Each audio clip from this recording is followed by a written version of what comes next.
Baik, shalom Bapak Ibu semuanya. Tuhan memberkati kita semua. Syukur pada Allah bahwa pada siang hari ini kita bersama-sama bisa berkumpul. Walaupun secara hybrid, ada yang bersama-sama di Binroh Bali, tapi juga ada yang secara virtual.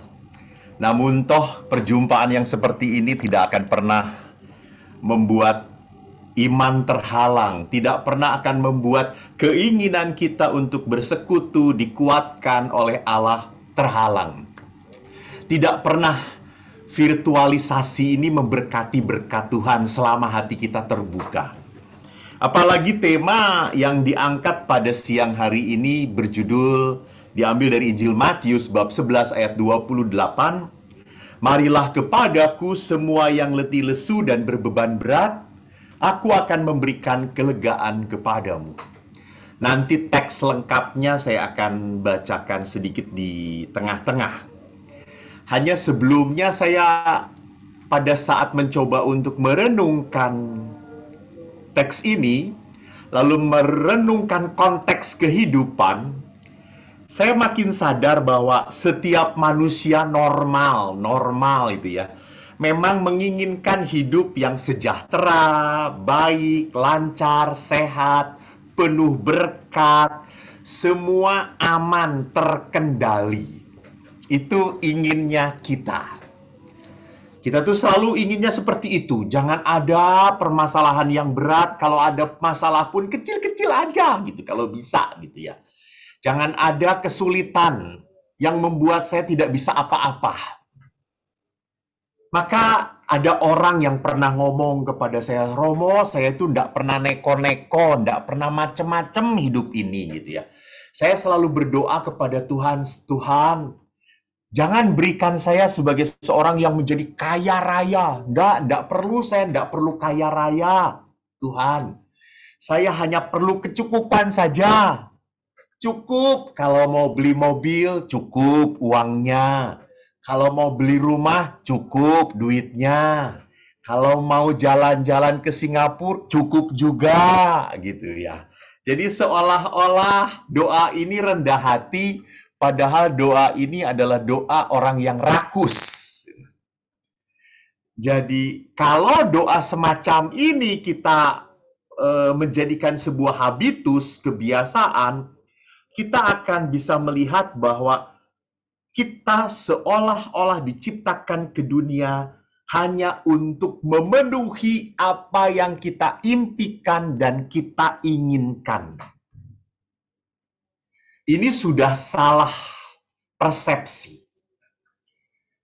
Kita harus kembalikan tujuan hidup kita dengan apa yang ditulis dalam kitab suci.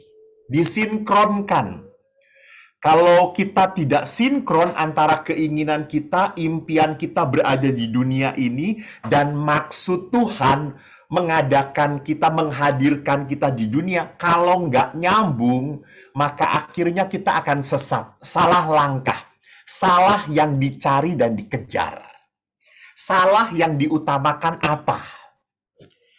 Saya akan coba ajak saudara-saudariku yang terkasih untuk menyadari siapa kita ini. Dalam kitab Kejadian bab 3 ayat 17 sampai dengan 19, setelah Adam dan Hawa jatuh dalam dosa, apa yang dilakukan Allah kepada Adam dan Hawa? Tentunya Adam dan Hawa diusir dari Taman Eden. Dan Allah berkata apa? Dengan bersusah payah engkau akan mencari rezekimu dari tanah seumur hidupmu. Semak duri dan rumput duri yang akan dihasilkannya bagimu. Dan tumbuh-tumbuhan di padang akan menjadi makananmu. Dengan berpeluh engkau akan mencari makananmu sampai engkau kembali lagi menjadi tanah. Karena dari situlah engkau diambil. Sebab engkau debu, dan engkau akan kembali menjadi debu. Jadi kalau kita kembalikan kepada kata-kata Tuhan pada saat Tuhan memasukkan manusia ke dalam dunia nyata, Tuhan berkata, engkau akan berjerih payah. Jadi memang berjerih payah, bersusah-susah di dunia adalah sebuah bagian dari kehidupan. Itulah terjadinya pergumulan dalam hidup kita. Kenapa?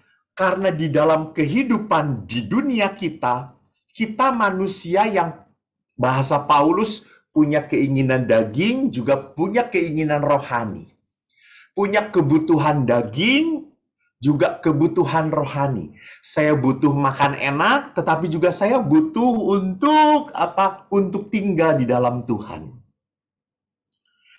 Hanya pergumulan yang sering sulit kita damaikan adalah apa? Pergumulan antara keinginan dan kemauan yang tidak pernah bisa dikendalikan. Karena keinginan dan kemauan kita itu mudah sekali terangsang, mudah sekali terpicu. Melihat yang lain punya, saya pun langsung tidak merasa nyaman. Melihat handphone saya dibandingkan dengan punya orang lain, langsung handphone yang dulu saya cintai jadi tidak berharga lagi. Jadi tidak menarik lagi. Ini keinginan. Tidak bisa dikontrol keinginan kita. Dan keinginan kita bertubrukan, bergumul dengan apa? Kemampuan. Kemampuan secara fisik, secara finansial. Contoh, saya sedang mengalami kebetulan. Saya ini di usia 50-an lebih, saya ingin punya badan yang sehat, saya senang sekali berolahraga. Saya senang bersepeda. Karena keinginan saya bersepeda, saya selalu setiap hari kalau bisa seminggu 3, 4, 5 kali itu naik sepeda 30-40 kilo. Suatu saat, karena saya tidak melihat kemampuan saya setelah capek, saya setir dari Bandung, Jakarta, Jakarta, Semarang, Semarang, Jakarta. 2 hari berikutnya saya 50 km naik sepeda. Hari berikutnya saya 75 km saya naik sepeda. Kemudian saya ambruk, saya penjepitan saraf. Sampai sekarang saya sebetulnya masih sakit. Artinya apa? Ini tadi, punya keinginan yang menggebu-gebu, tapi saya tidak mau melihat kemampuan saya. Maka ini, jurang antara keinginan dan kemampuan yang tidak pernah bisa disambungkan, akhirnya sampai kepada apa? Penderitaan, nanti juga bisa sampai kepada kecemasan. Tetapi pergumulan antara keinginan tidak hanya dengan kemampuan secara fisik dan finansial, tapi pergumulan pun terjadi dengan apa? Dengan keberadaan dan situasi kondisi kita. Ini pun seringkali tidak bisa dikontrol. Banyak hal dalam kehidupan yang tidak bisa kita kendalikan. Contohnya, kita sudah menikah dengan orang yang kita sayangi.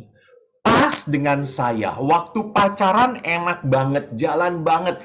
Everything running well. Tetapi setelah 10-15 tahun, everything becoming a problem. Gitu ya. Everything running not well. Hal kecil aja bisa menjadi besar. Jadi lihat, walaupun kita sadar memulainya, startnya udah bagus banget nih, udah pacaran 5 tahun, udah persiapan perkawinan, udah ikut kursus, lah kok running kesananya tetap berat ya? Yes, itu. Ada hal-hal dalam kehidupan kita yang tidak bisa dikendalikan. Entah itu secara finansial, entah itu secara sosial, apalagi relasional. Hubungan saya dengan pasangan, hubungan saya dengan anak-anak. Di saat hubungan begitu baik, finansial tidak baik. Di saat finansial baik, relasionalnya tidak baik. Pasti. Jangan katakan bahwa ada orang yang emosionalnya bagus, finansialnya mapan, relasinya begitu seimbang, begitu sempurna. Nggak ada itu, nggak ada. Selalu aja timbul sesuatu yang di luar dugaan. Maka pergumulan ini akan melahirkan apa? Kekhawatiran, ketakutan, kecemasan, iri hati, kedengkian, kejahatan, pengkhianatan, kerakusan, ketamakan, dan kesombongan. Jadi jurang antara keinginan dan kenyataan, kalau tidak didamaikan, akan menghasilkan tadi, perasaan-perasaan tadi. Kecemasan yang berlebihan, ketakutan yang tanpa harapan. Ini yang mematikan hidup manusia. Ini yang membuat kita kehilangan Allah dalam diri kita. Ini yang membuat kita selalu melihat ke depan sebagai sesuatu yang tidak mungkin, tidak mungkin. Jadi seolah-olah hidup itu di tangan kita. Kita lupa bahwa hidup itu di tangan Allah, bukan di tangan Anda. Maka menarik kalau kita kembali kepada apa? Kepada perikop ayat yang kita renungkan hari ini. Yesus berkata dalam Injil Matius bab 11 ayat 28 sampai 30. Saya perpanjang sekali. Tadi hanya 28. Mengatakan demikian. Marilah kepadaku semua yang letih lesu dan berbeban berat. Aku akan memberikan kelegaan kepadamu. Pikulah kruk yang kupasang dan belajarlah kepadaku. Karena aku lemah lembut dan rendah hati. Dan jiwamu akan mendapat ketenangan. Sebab kruk yang kupasang itu enak dan bebanku pun ringan. Mari kita pretelin sedikit-sedikit ayat ini. Dikatakan, marilah kepadaku. Jadi ini adalah sebuah undangan dari Allah. Undangan, apakah saya siap menerima Tuhan? Apakah saya siap menerima penghiburan, menerima kelegaan, atau tidak? Jadi memang kalau Allah itu, bukan berarti Allah itu betul Allah itu total memberkati kita, tapi nyampe atau tidaknya, kena atau tidaknya, tergantung orang ini, gitu ya. Kalau orang ini tidak mau nerima, ya mental. Sama. Allah itu sudah mengundang, marilah kepadaku. Hanya pertanyaannya, kita dapat undangan dari Tuhan. Kita datang kepada Tuhan dengan sikap seperti apa? Ini juga pertanyaan yang harus kita renungkan. Jangan-jangan saya datang kepada Bapa dengan sikap yang tangan mengepal, mau menyalah-nyalahkan Tuhan. Kok terjadinya seperti ini? Kok Tuhan itu tidak memberkati saya? Kok yang lain sejahtera, kok saya dibuat susah hidupnya? Jadi kalau kita datang kepada Tuhan dengan hati yang penuh kegeraman, penuh kemarahan, Anda pun akan pulang tidak menjadi pribadi yang diberkati. Kita akan tetap pulang dalam kebengisan, dalam kemarahan dan kebencian. Jadi justru kita diundang oleh Bapa untuk datang dalam kerendahan hati. Dengan kesadaran seperti yang disadarkan oleh kitab Kejadian. Karena engkau itu berasal dari debu dan kembali menjadi debu. Jadi ini tuh identitas kita, gitu ya. Ini tuh jati diri kita. Kita tuh debu. Jadi kita hidup tuh hanya karena hembusan cinta Tuhan. Hembusan kasih Bapa. Jadi saya datang tidak pantas dan tidak layak dengan mengepalkan tangan ke hadapan Tuhan. Tidak. Justru saya harus datang memenuhi undangan Tuhan dengan apa? Dengan hati yang tunduk merendah. Ini kita menanggapi panggilan marilah kepadaku. Kita teruskan, kalian semua yang berbeban berat. Rupanya spesifik dalam Injil Matius ini. Jadi undangannya spesifik pada siapa? Pada orang-orang yang sedang berbeban.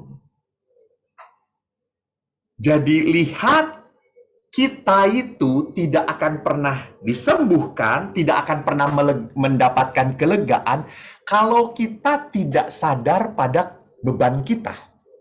Kalau kita tidak mau menerima beban kita, kalau kita tidak mau jujur dengan beban kehidupan kita. Jadi memang sebelum kita dilegakan oleh Tuhan, kita harus menerima beban kita. Kita harus mengakui dengan rendah hati, ya betul Tuhan, saya punya ketakutan, saya punya kesedihan, saya punya kekhawatiran, saya punya rasa iri hati. Jadi beban itu bisa jadi beban fisik, sakit yang berkepanjangan, sakit yang tidak pernah tuntas-tuntas. Saya sering kali kalau menghadapi keluarga lalu minta mendoakan orang yang sudah sakramen, mau sakramen perminyakan, saya selalu melihat orangnya gitu ya. Kalau orangnya kelihatan punya aura kehidupan, punya daya, motivasi untuk hidup kembali, saya memohon kepada Tuhan. Tuhan, pulihkan, sembuhkan. Tapi kalau saya sudah melihat, aduh, selang di sana sini, begitu repotnya dia bernafas, detak jantungnya begitu lemah, saya selalu mengatakan, Bu Ibu, kepada orang-orang yang mencintai, yuk kita serahkan kepada Tuhan. Saya tidak tega dia sakit berkepanjangan. Jadi orang-orang yang ada di sekitarnya pun harus berani untuk melepaskan. Supaya beban fisik ini tidak berkepanjangan bagi orang yang sedang menderita. Jadi ada beban fisik, ada beban emosional, bisa jadi beban emosional itu beban luka gitu ya. Beban luka, beban batin, beban trauma. Atau beban juga bisa kehidupan rohani, kering, yang hidup tanpa makna. Saya sudah jauh dari Tuhan gitu ya. Saya sudah tidak merasakan lagi kehangatan hubungan dengan Tuhan. Saya hidup dengan Tuhan, beribadah itu hanya seperti legalitas saja, ngikut-ngikut doang gitu ya, supaya tampil doang lah di bin roh ini, supaya nggak disebut sebagai ateis, sudahlah muncul aja, ada aja di sini gitu ya. Tapi padahal saya sendiri tidak punya hubungan batin yang mendalam dengan Allah gitu. Maka keprihatinan Bapak Paus Fransiskus adalah apa? Bahwa orang sekarang adalah orang yang sering kali tidak lagi mempedulikan Tuhan. Sehingga kalau tidak mempedulikan Tuhan, orang berbuat dosa tidak pernah punya salah lagi, gitu ya. Allah biasa aja, kenapa sih yang lain juga kayak gitu, gitu ya. Jadi ini adalah orang-orang yang sudah secara rohani mati rohaninya. Walaupun dia bisa puji-pujian, bisa gitu. Dia bisa mengucapkan doa-doa, bisa. Dia bisa berdoa baik, bisa. Orang-orang seperti ini bisa berdoa baik. Tetapi batinnya tidak ada, kosong, tidak ada kehangatan. Bisa juga orang berbeban pada kelekatan kenikmatan. Jadi orang yang sudah lekat dengan kedudukan, orang sudah lekat dengan pekerjaan, sudah mulai malas gerak lagi gitu. Maka kalau goyah sedikit, kalau hilang, menjadi seperti hidup ini hancur berantakan. Tidak bisa apa-apa lagi. Kolaps hidup saya. Saya tidak punya pegangan lagi. Seolah-olah Tuhan itu hanya membuka pintu rejeki dan pintu berkat di satu ini saja. Rasanya Allah kita bukan Allah yang seperti itu. Sejauh yang saya alami. Maka kalau kita kembalikan beban-beban kita harus terima beban itu, kita harus sadarin. Dan kita kembalikan kepada firman Allah, aku akan memberikan kelegaan kepadamu. Lihat ini, kata kelegaan. Jadi Yesus itu memang datang ke dunia untuk memberikan kasih, penyembuhan, dan damai. Jadi Yesus itu maksudnya apa? Yesus mau memberikan kelegaan, bukan berarti kita itu dituntut untuk bekerja keras lagi. Tidak. tidak dituntut untuk tidak punya ketakutan, bukan. Yesus mau memberikan kelegaan lewat apa? Lewat sebuah persekutuan yang intim. Jadi kita memang diundang untuk merasakan dan mengalami hidup dalam kasih Tuhan. Jadi memang inti dari undangan ini adalah apa? Yesus mengundang kita untuk melakukan sebuah relasi intimasi dengan Allah, antara Allah dengan anaknya. Saya waktu mempersiapkan ini tiba-tiba muncul sebuah gambaran bahwa seperti seekor anak ayam yang terancam oleh burung elang mau disamber, anak ayam itu lari ke bawah sayap induknya. Dia diam, dia sadar, dia yakin induknya tidak akan membiarkan elang itu menyantap dan menghabisi dia. Itulah undangan Tuhan. Jadi undangan Tuhan bagi saya dan Anda adalah untuk apa? Untuk seperti seekor anak ayam tadi. Diam di dalam kepak sang induk ayam, yaitu Allah sendiri. Inilah intimitas. Inilah kedekatan. Maka intimitas dengan Tuhan akan membangkitkan sistem imun kita. Sistem iman kita untuk menghadapi ketakutan, kegelisahan, dan kecemasan yang berkelebihan, berkepanjangan, dan akhirnya mematahkan apa? Mematahkan kepercayaan dan harapan kita. Jadi kalau orang tidak punya intimitas yang mendalam dengan Allah, maka sistem imun dan sistem imannya dia untuk menghadapi gejolak tidak akan stabil. Dia selalu akan ragu-ragu dengan kuasa Tuhan. Dia akan selalu ragu-ragu dengan kasih Allah.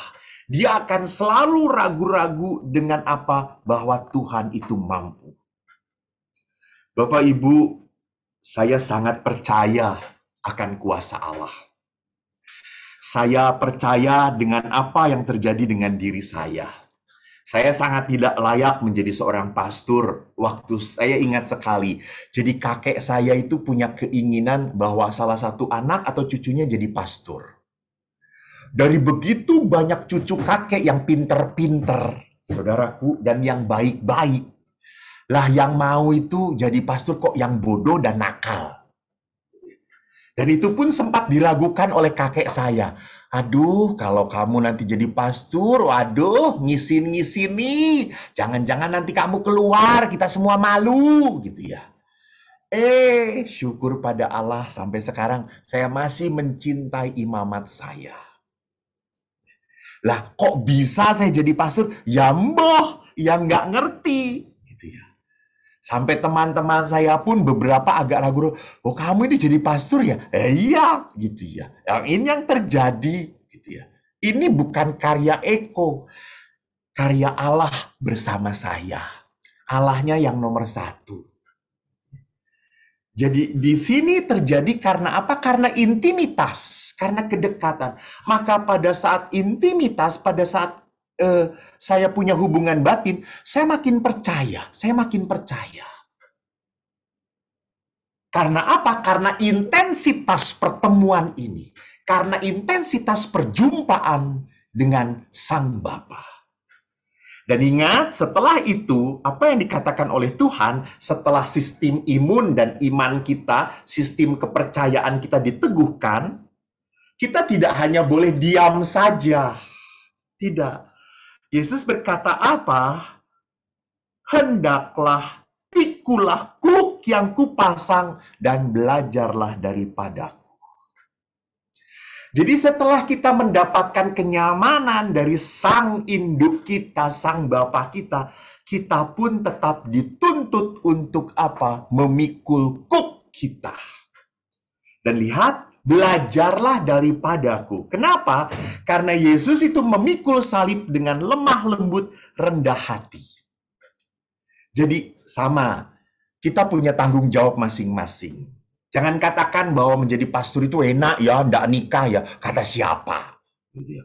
Saya juga kadang-kadang iri melihat bapak-bapak pulang sudah disediakan ini, itu. Pulang dari pulang malam-malam udah ada semua tersaji. Saya pulang malam-malam mau makan ngangetin sendiri semuanya. Gitu ya. Kalau mau keroan, nggak ada yang keroan. Saya kasih itu PPO, pinggiran pintu, gesek-gesek ke pintu, merah sendiri nanti juga gitu ya. Anda bisa minta tolong kepada kepada teman Anda. Kemarin juga saya minta mau pasang salon pas di punggung saya, malam-malam. Teman-teman saya sudah pada tidur semuanya. Ini gimana cara masang salon pas? Akhirnya saya tempel dulu salon pasnya di pintu WC. Lalu saya nempel ke pintu WC. Ya, yang nempel bukan salon pasnya, tapi solatipnya, gitu ya. Saya bergumul sendirian menempelkan salon pas, gitu ya. Jadi, saudaraku, kita punya tanggung jawab masing-masing. Maka pikulah kuk. Tuntutan Allah adalah pikul kuk, tanggung jawab, bukan dengan menggerutu dan mengeluh, tetapi dengan lemah lembut dan rendah hati. Kalau Tuhan perbolehkan beban ini, aku tanggung dengan suka hati. Ini yang disebut sebagai keikhlasan. Karena saya sadar, Bapa mana yang akan melukai anaknya? Tidak. Dia akan mendidik anaknya, bukan melukai anaknya. Ingat itu, saudara-saudariku. Maka saudara-saudariku, pada saat kita belajar memikul kuk yang dipasang oleh Allah enak dan bebanku pun ringan. Jadi kita berani memandang kehidupan, berani menatap dengan penuh dengan penuh antusias, dengan penuh percaya. Kita ada di tangan yang tidak salah. Saya jadi ingat sebuah lagu, saya persembahkan untuk Anda. Terkadang kita merasa tak ada jalan terbuka, tak ada lagi waktu, terlambat sudah.